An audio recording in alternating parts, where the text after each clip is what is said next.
नमस्कार किसान भाइयों, स्वागत है आपका आपके अपने सबसे भरोसेमंद और वैज्ञानिक चैनल टेक्निकल एग्रीकल्चर में।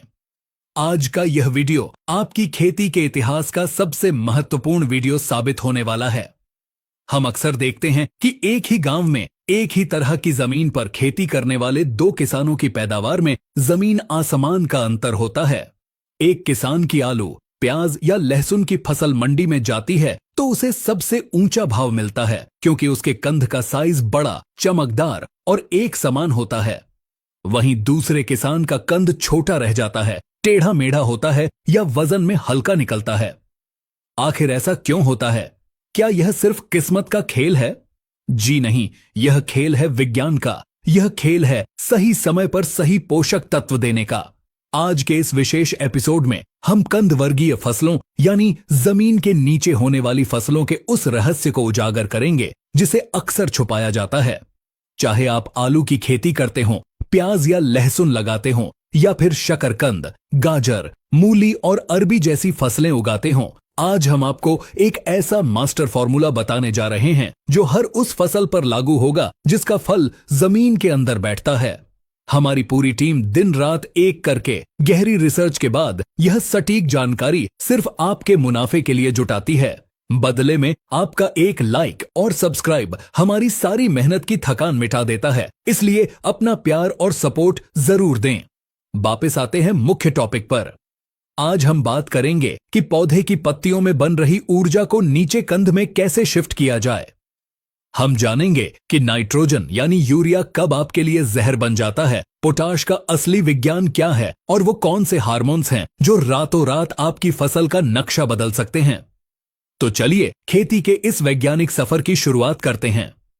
किसान भाइयों, सबसे पहले हमें फसल के स्वभाव को समझना होगा। किसी भी कंद वर्गीय फसल का जीवन चक्र दो हिस्सों में बंटा होता है। पहला हिस्सा होता है वानस्पतिक वृद्धि यानी वेजिटेटिव ग्रोथ का। यह बुवाई से लेकर लगभग 40 या 50 दिन तक चलता है। इस समय पौधे का काम होता है अपना शरीर बनाना, तना मजबूत करना और ज्यादा से ज्यादा पत्तियां निकालना। इस समय आप जितना चाहे यूरिया दें, डीएपी दें, जिंक दें, क्योंकि जितनी ज्यादा पत्तियां होंगी पौधे का रसोई घर उतना ही बड़ा होगा। लेकिन असली खेल शुरू होता है 50 दिन के बाद, जिसे हम कहते हैं रिप्रोडक्टिव स्टेज या कंद बनने की अवस्था। यही वह समय है जहां 90% किसान गलती करते हैं। कंद का साइज न बढ़ने का सबसे बड़ा कारण है सही समय पर नाइट्रोजन पर ब्रेक न लगाना। बहुत से किसान भाई फसल को हरी भरी देखने के चक्कर में 60 या 70 दिन की फसल में भी यूरिया का छिड़काव करते रहते हैं। यह एक बहुत बड़ी गलती है। जब कंद बनने का समय आता है तब अगर आप पौधे को नाइट्रोजन देंगे तो पौधा कंफ्यूज हो जाएगा। उसे लगेगा कि अभी मुझे और बड़ा होना है और पत्तियां निकालनी हैं। नतीजा यह होगा कि पौधे की सारी ताकत, सारी ऊर्जा ऊपर पत्तियों में और तने को लंबा करने में खर्च हो जाएगी और जमीन के नीचे बैठा कंद भूखा रह जाएगा। इसलिए कंद फुलाने का पहला और सबसे कड़ा नियम अपनी डायरी में नोट कर लें कि फसल की आधी उम्र बीत जाने के बाद नाइट्रोजन या यूरिया का प्रयोग पूरी तरह बंद कर देना है। हमें पौधे को अब जवानी से बुढ़ापे की तरफ यानी परिपक्वता की तरफ ले जाना है, तभी सारा भोजन कंद में जमा होगा। अब सवाल यह आता है कि अगर नाइट्रोजन बंद कर दें तो फिर डालें क्या? कंद को फुलाने के लिए हमें पौधे के अंदर ट्रांसपोर्ट सिस्टम को एक्टिवेट करना होगा। वैज्ञानिक भाषा में इसे ट्रांसलोकेशन ऑफ न्यूट्रिएंट्स कहते हैं, यानी पत्तियों में जो भोजन बना है उसे वहां से उठाकर नीचे गोदाम यानी कंद में शिफ्ट करना। और इस काम का सबसे बड़ा ड्राइवर, सबसे बड़ा ऑपरेटर है पोटाश। पोटाश ही वह तत्व है जो शर्करा और कार्बोहाइड्रेट को पत्तियों से खींचकर जड़ों तक पहुंचाता है। लेकिन बाजार में पोटाश भी कई तरह के आते हैं, तो कौन सा पोटाश कब डालना है यह जानना बहुत जरूरी है।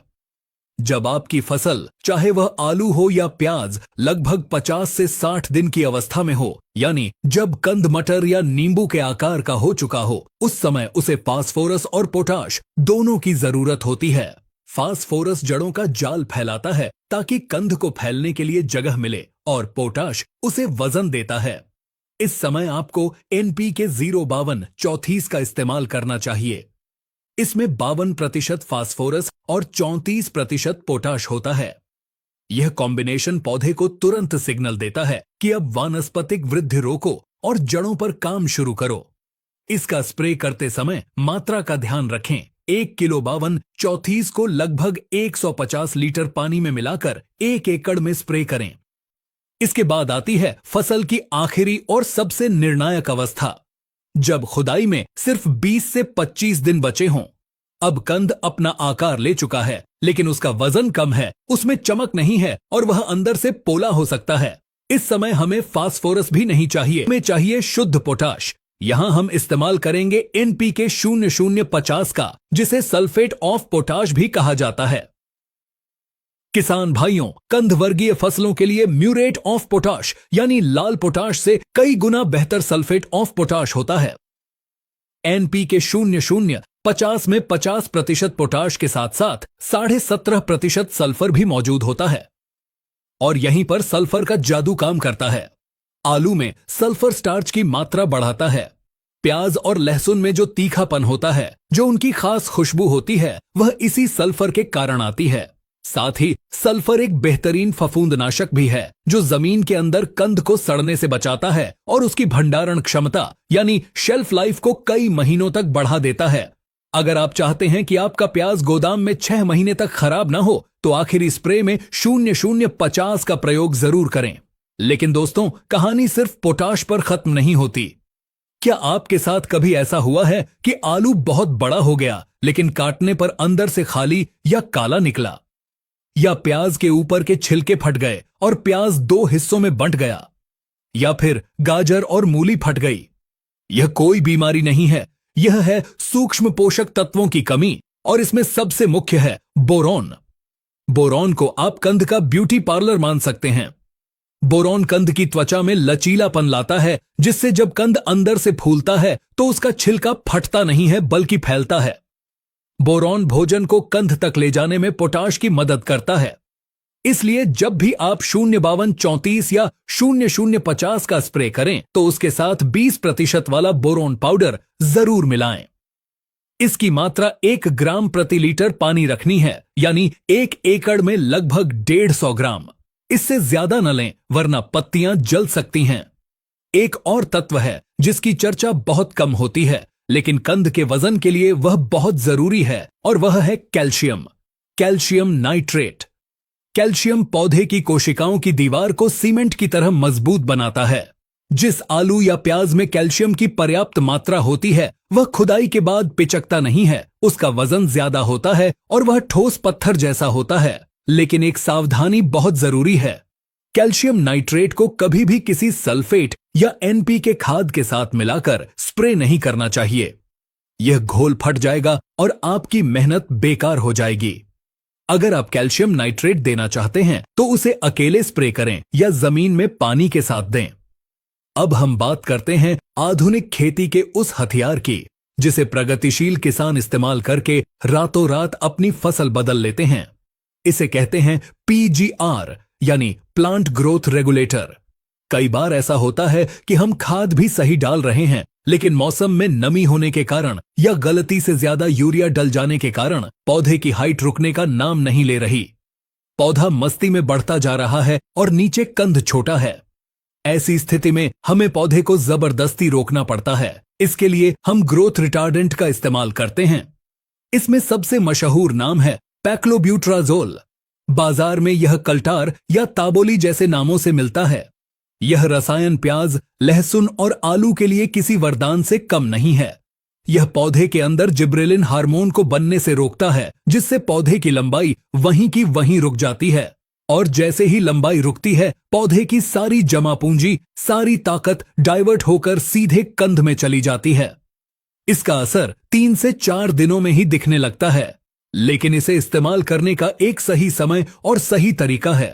पैक्लोब्यूट्राजोल का इस्तेमाल तभी करें जब आपकी फसल 80 से 90 दिन की हो चुकी हो और कंद लगभग 70% बन चुका हो। अगर आप इसे बहुत शुरुआती अवस्था में डाल देंगे तो कंद का विकास भी रुक सकता है। इसकी मात्रा बहुत ही कम होती है। 15 लीटर के पंप में मात्र 3 से 5 मिलीलीटर। इससे ज्यादा डोज लेना खतरनाक हो सकता है।